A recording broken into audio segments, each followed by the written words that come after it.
I was praying for you last night, no? We have Sing Out Loud Praise Festival. Ako po yung nagmass ng 8, tsaka po ngayon. Last night, I was praying for you. I was asking the Lord for blessing sa inyo, tsaka po message for today. And yung image po, or yung picture sa aking isip, no? Si Jesus was having a conversation, no? Dito po sa gospel, yung tao ay bingi at tapos pipi, no? Or nauutal siya. So ang ginawa ni Jesus, si touch, hinawakan niya po, no? Hinawakan niya yung tenga, hinipo niya yung dila, at ang nangyari po, gumaling, no? So I was really praying for you, and pwede po, no? Physical healing, pwede kayong pagalingin ng Panginoon. Bawat misa, no? Very powerful kasi the presence of Jesus available for us. Pero yun to pong message sa inyo, dalawang message po, no? Number 1 is yung ating pong mga naririnig, no? The things that we allow to enter our ears, o kaya nakikita natin, no? O kaya ang nangyayari, naapektuhan yung isip natin, and then ating nailalagak, or tumitimo sa ating puso, no? Parang ang nangyayari, yung experience natin ay napupunta sa ating puso.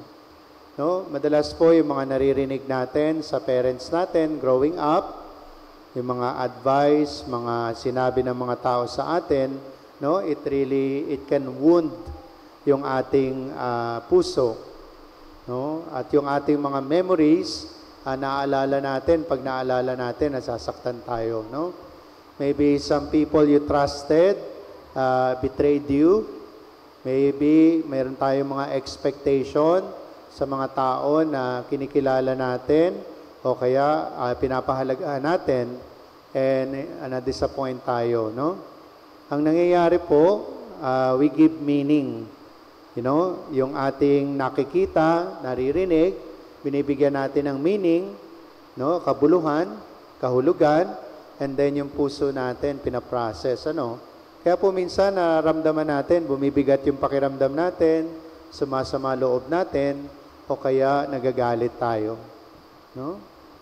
So ang prayer po natin today, healing, no? Healing of your heart, healing of memories, healing of yung mga nararamdaman, mga sitwasyon, mga relationships natin. So si Lord, mamaya pag nag-communion ka, no? Yung kanyang very holy, precious body will touch your tongue, no? Hihipuin niya yung dila mo, papasok sa katawan mo, no? The living presence of the Lord. So kung meron po kayong mga hinanakit na nandyan pa rin, no? Yung mga experience natin sa mga kamag-anak natin, kaibigan, na talagang pag nakikita nyo, parang nagre-react pa rin kayo. Although sa isip nyo, pinatawad na natin sila, no? Pero yung puso nyo, hindi pa nakakahabol, no?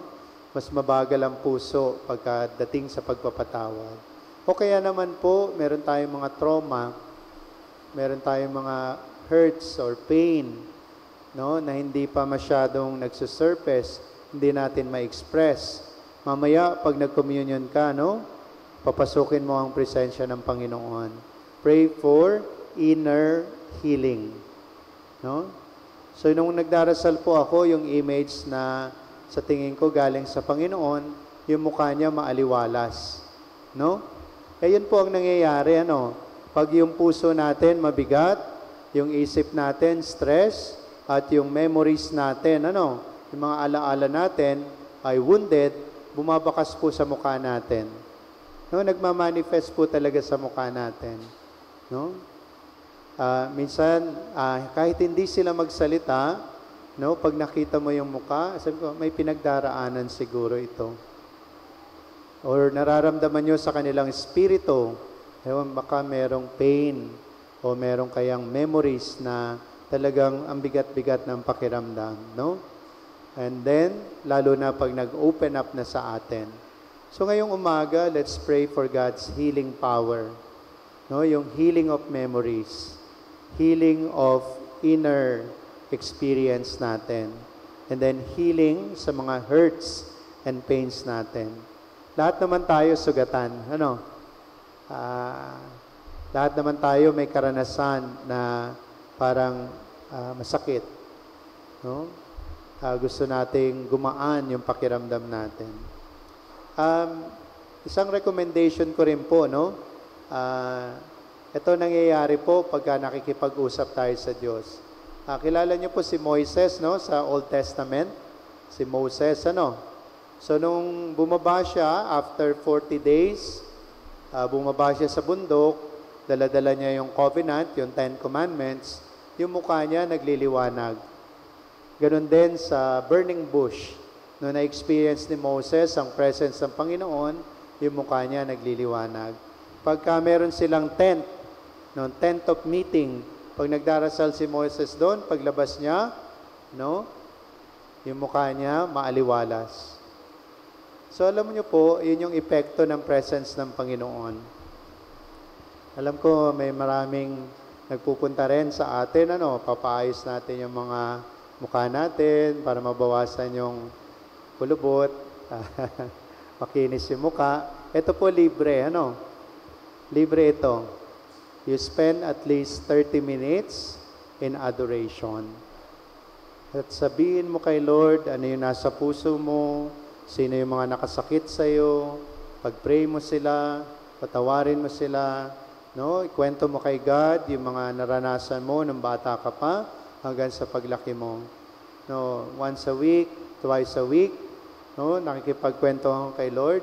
Di mo mamamalaya, no, every time na lumalabas ka sa adoration chapel natin, merong transformation. No? Pagbabagong anyo. Mas nagiging maaliwalas yung mukha natin, no? Mas nagiging kawangis tayo ng Panginoon. The more you spend time with the Lord, lalabas mo lahat, no? Silently, pag walang ibang tao, you can express it verbally, no? Paglabas mo, sigurado ako, no? Unti-unti, maaliwalas yung mukha natin, no? Libre pa. Pangalawa rin po, si Jesus, nakapagsalita yung pipi. Sa first reading, sabi, makakakita ang bulad, makakarinig ang bingi, makakapagsalita ang pipi. No? Yung mga hindi makapag-express. Meron din po tayong very, very deep, mga unconscious or subconscious. Ito yung hindi natin napapansin, no? Na present pala.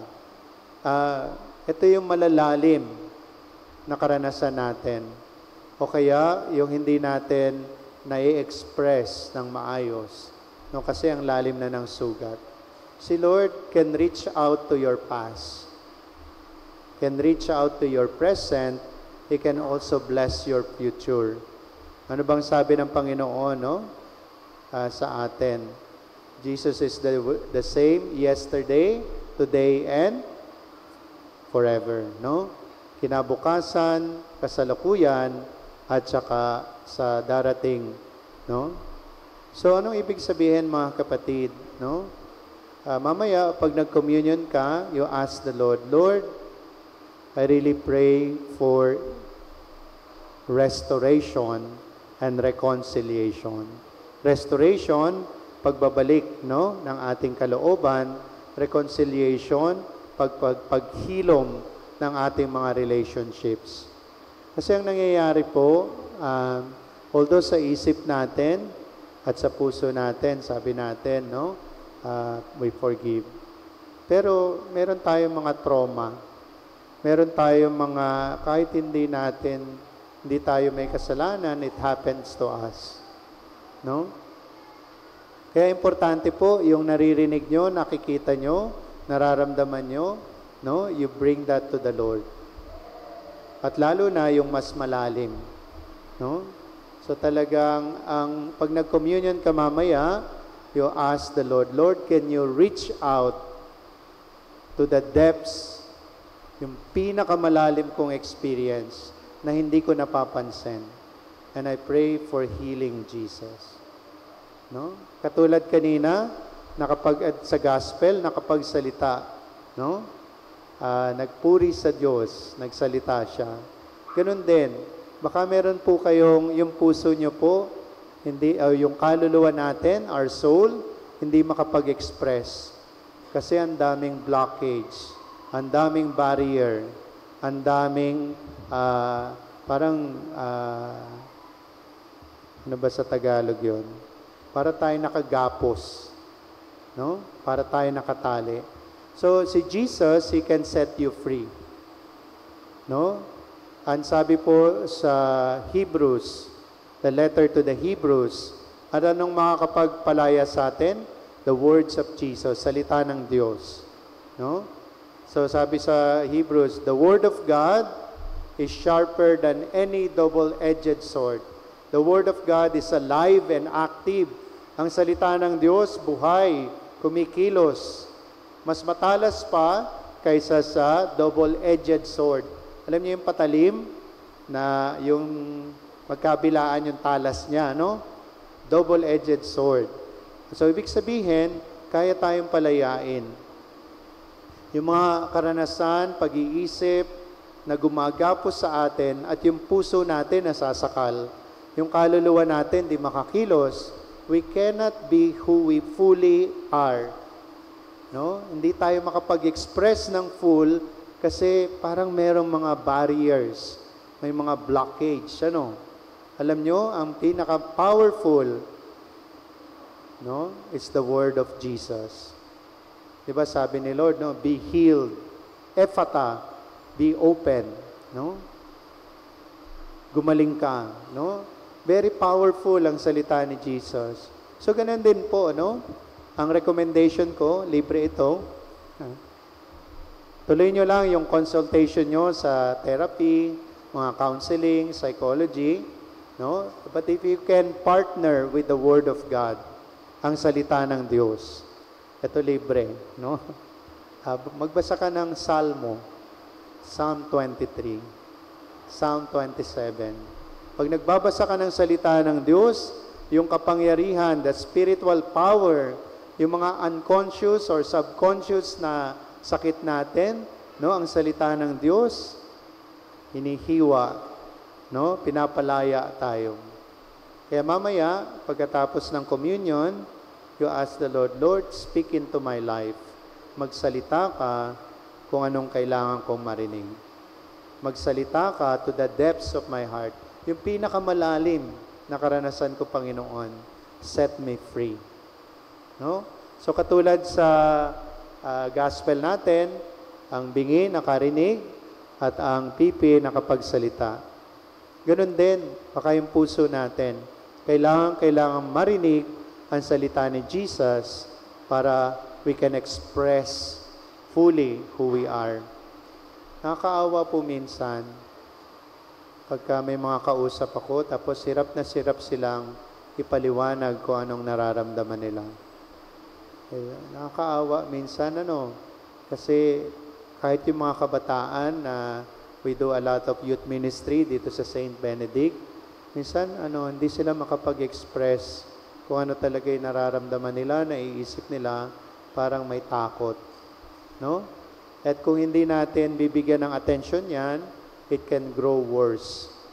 No? To the point na minsan galit.